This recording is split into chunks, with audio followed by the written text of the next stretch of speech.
Sir, যেহেতু sir বিশেষ এটা কথা আজি 10 ছেপ্টেম্বৰ আপুনি হয়তো গম পাইছে যে আজি এটা ঘোষণা কৰা কথা আছিলে গৌৰৱ গগৈ পাকিস্তান লিংকৰ সম্পৰ্কত আজি আমিতো মই জানাত 6 বজাত SIT-এ মোক সাক্ষাৎ কৰিব, মোক প্ৰতিবেদনখন দিব। 10 ছেপ্টেম্বৰ যেনেকে কৈছিলো, আজি 10 ছেপ্টেম্বৰ তদন্ত আজি সামৰণিও কৰিম।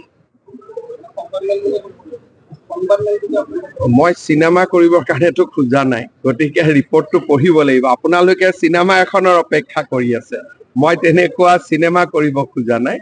ৰিপৰ্টটো দিব, চৰকাৰে সূক্ষ্মভাৱে ৰিপৰ্টটো পঢ়িব আৰু চৰকাৰে ৰিপৰ্টটো পঢ়ি যি ব্যৱস্থা ল'ব লাগে তাকে ল'ব। যদি আপোনালোকে ভাবিছে যে প্ৰতিবেদন দিব, মই এখন সাংবাদিক মাল কৰি এখন চিনেমা কৰিম, আপোনালোকে ৰাতি টিভিত ডিবেট কৰিব, টক শ্ব' পাতিব, চৰকাৰ তেনেকে নচলে। চৰকাৰ গাম্ভীৰ্যতাৰে চলে, চৰকাৰ এটা প্ৰক্ৰিয়াৰ মাজেৰে চলে।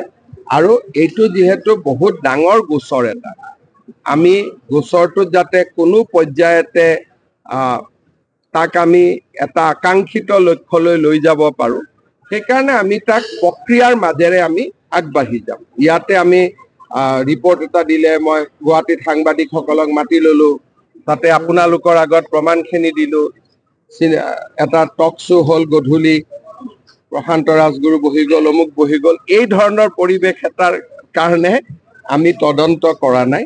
এইটো এটা খুব চিৰিয়াছ ইনকুৱাৰী, দেশৰ সাৰ্বভৌমত্বৰ লগত জড়িত এটা তদন্ত আৰু দেশৰ ৰাষ্ট্ৰীয় সুৰক্ষাৰ লগত জড়িত। গতিকে ৰিপৰ্টটো দিব 6 বজাত, মই পঢ়িম। তাৰ পিছত যি ব্যৱস্থা, ৰিপৰ্টটো পঢ়াৰ পিছতহে মই গম পাম যে এই ৰিপৰ্টটোৰ ওপৰত কি ব্যৱস্থা ল'ব লাগে।